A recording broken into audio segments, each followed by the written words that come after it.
আমি একটা বিশাল ঝামেলার মধ্যে পড়ে আপনাদেরকে আমি লাইভটা দিছি। আপনারা একটু দেখেন আমরা কোন দেশে বসবাস করতেছি। আপনারা দেখেন যারা মানুষের সামনে এসে বলে সাধু সাজে, আমি তাদের মুখোশটা উন্মোচন করার জন্য আজকে লাইভটা দিছি। আমার হবিগঞ্জ জেলার মাতুবপুর থানার শাহজাহানপুর ইউনিয়ন এটা এটার এগিয়ে গেছেন শাহজাহানপুর ইউনিয়ন। এখানে আপনি দেখেন আমার একটা প্রতিষ্ঠান, আপনারা জানেন যারা আমার পেজটিতে আছেন। আমি আবারও বলছি, অনেকে কমেন্টস করতেছেন, ভাই কমেন্টস করার আগে ভিডিওটা শেয়ার করেন, অত্যন্ত গুরুত্বপূর্ণ। ভিডিওটা শেয়ার করেন, আপনাদের কাছে আমি অনুরোধ করছি লাইভের শুরুতে ভিডিওটা শেয়ার করেন। কিছু মানুষের মুখোশ উন্মোচন করা খুবই দরকার, এজন্য আমি লাইভটা দিচ্ছি। দেখেন আমার মাদ্রাসাটা আমি কতটুক যুদ্ধ করে এই মাদ্রাসাটা করছি আপনাদের জানার বাকি নাই।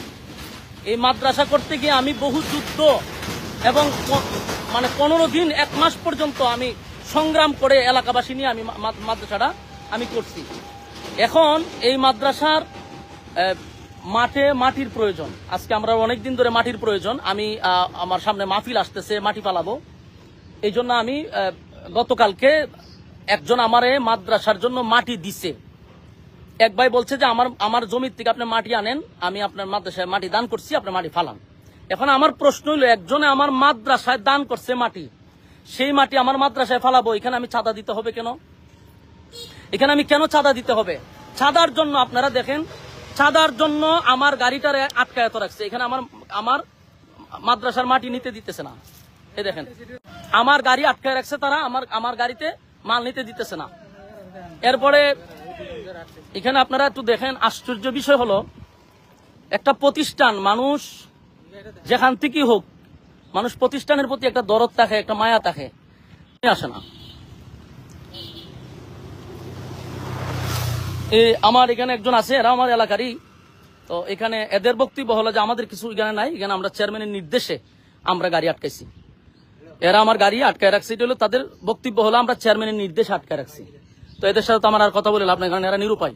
চেয়ারম্যানের আদেশ রক্ষা করতে গিয়ে আমার গাড়ি আটকায় রাখছে। মাদ্রাসার মাটি ফালাবো আমি? আমার একজনে মাদ্রাসার মাটি দান করছে। এখন আমরা তো বিভিন্ন জায়গার থেকে, রাস্তাঘাট থেকে চাঁদা নেই, চাঁদাবাজি, তারপরে বিভিন্নভাবে আপনার বিভিন্ন জায়গার থেকে চাঁদাবাজি হচ্ছে, বাজার আট থেকে যেখান থেকে পারে এখান থেকে এখন ধুম ধারাক্কা চাঁদাবাজি চলতেছে। এখন আমি বাংলাদেশের একটা বড় দলকে বলছি যে আপনাদের এগুলা বিষয়গুলো অবগত থাকা দরকার।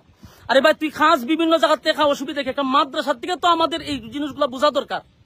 উনি আমার মাদ্রাসার মাটিটা আটকায় রেখে দিছে। আমি ওনারে ফোন দিছি, আমি ওনারে ফোন দেওয়ার পরে কিন্তু লাইভে আসছে। ওনারে আমি কয়েকবার ফোন দিছি, উনি আমার ফোনটা ধরে বলছে যে তোমার সাথে তো আগেরও কথা হয়েছিল, তুমি টাকা পয়সা দিলা না কেন?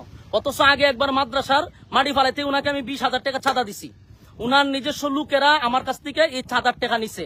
আমার কাছে প্রমাণ আছে, ডকুমেন্টস আছে, উনি যে আমার কাছ থেকে চাঁদা নিছে এটার ভিডিও ক্লিপ আমার কাছে আছে। এখন উনি আবার চাঁদার জন্য আমার গাড়িটা আটকায় রেখে দিছে।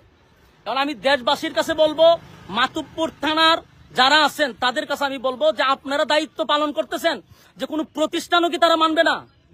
হ্যাঁ, বিএমপির যারা আছেন, আমরা আপনাদেরকে মহব্বত করি, আপনারা নির্যাতিত একটা দল, আপনাদেরকে মহব্বত করি। আপনারা যে মাঝে মধ্যে বলেন যে কে চাঁদাবাজি করে, তো আপনাদের দলের লোকেরা যদি এইভাবে মাদ্রাসা মসজিদ থেকেও চাঁদাবাজি করে, এটা কি আপনাদের দলের জন্য কোনো কল্যাণ বয়ে আনবে? আমারে বলেন, এটা কি বিএমপির জন্য কোনো কল্যাণ হবে? মাদ্রাসা মসজিদ তো মানুষ মানার কথা। আমার মাদ্রাসাটা আমি যুদ্ধ করে মাদ্রাসা করছি, আজকে আমার মাদ্রাসায় মাটি ফালাবো? এখানকার চেয়ারম্যানে তার গুন্ডা বাহিনী দিয়ে আমার মাদ্রাসার মাটি আটকে দিব কেন? আমি বারবার অনুরোধ করছি আমার মাদ্রাসা এটা ছেড়ে দেন। এরপর এরা বলতেছে এটা চেয়ারম্যানের নির্দেশ, মাটি ছাড়া হবে না। 2টা গাড়ি আমার সকাল থেকে আটকায় রাখছে, আমি আমাদেরকে বেতন দিতে হবে না? 2 গাড়ি আমার আটকায় রেখে দিছে, কোনো কথা তারা শুনতে রাজি না। টাকা দিব, তারপরে তারা মাটি ছাড়বে। আমার প্রশ্ন হলো, আমি আমার আরেক জায়গার থেকে আমি আমার কিনা মাটি দানের মাটি আমি যদি মাদ্রাসাত পালাই, এখানে আমি কেন চাঁদা দিব? আমি মাতুবপুর সমস্ত বিএমপির যারা আছেন তাদেরকে অবগত করছি, এটা আপনাদের জন্য কোনো দিন শুভ হবে না।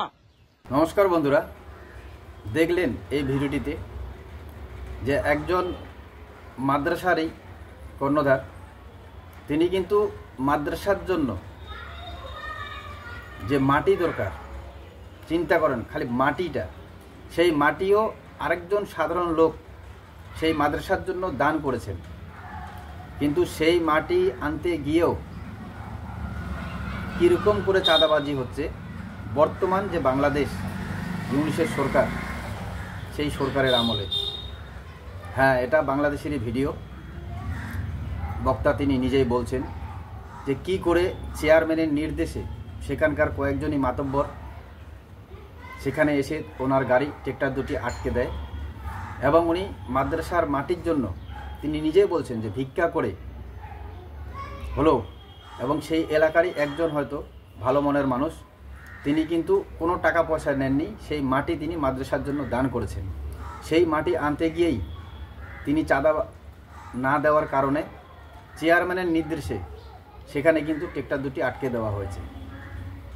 এবং তিনি বললেন যে ওনাকে ফোন করার পরে তিনি স্বয়ং বলেছেন চেয়ারম্যান যে আপনার টাকা পয়সা আগে দেওয়ার কথা ছিল, আপনি কেন দেন নাই।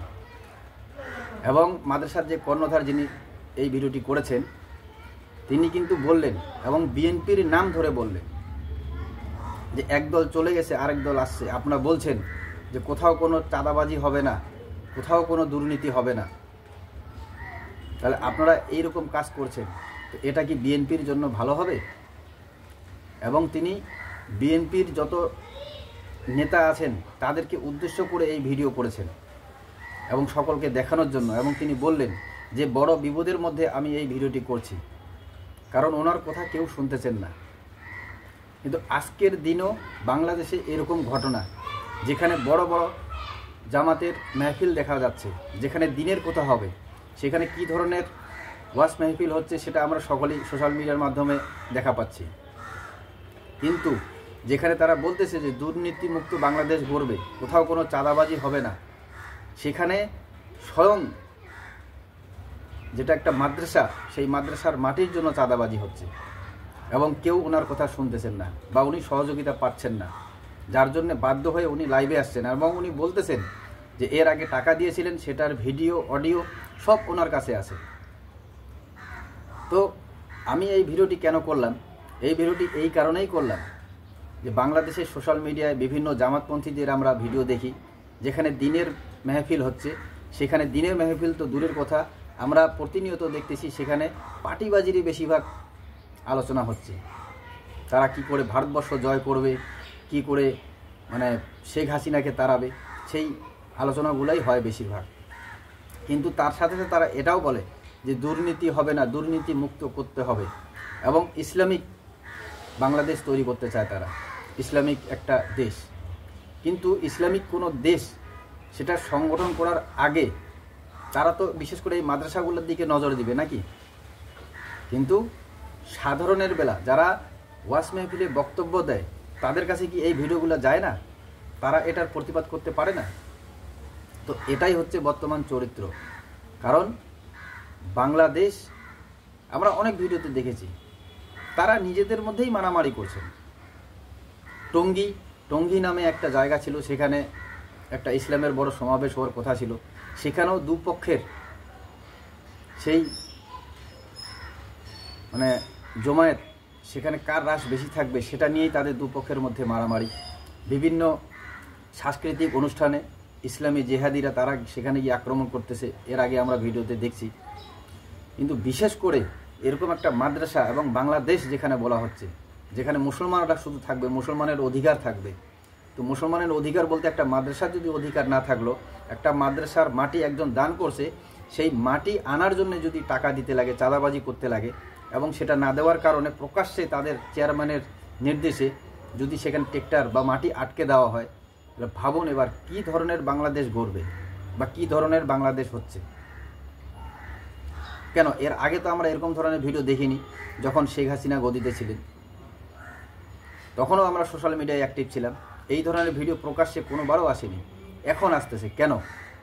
দুর্নীতি মুক্ত বাংলাদেশ গড়বে না দুর্নীতিওয়ালা বাংলাদেশ গড়বে? ভাবুন এবার। তো যাই হোক বন্ধুরা, আপনারা ভিডিওটি দেখলেন, আপনারাও আপনাদের ব্যক্তিগত মত কমেন্টে অবশ্যই জানাবেন। জয় হিন্দ, জয় বাংলা।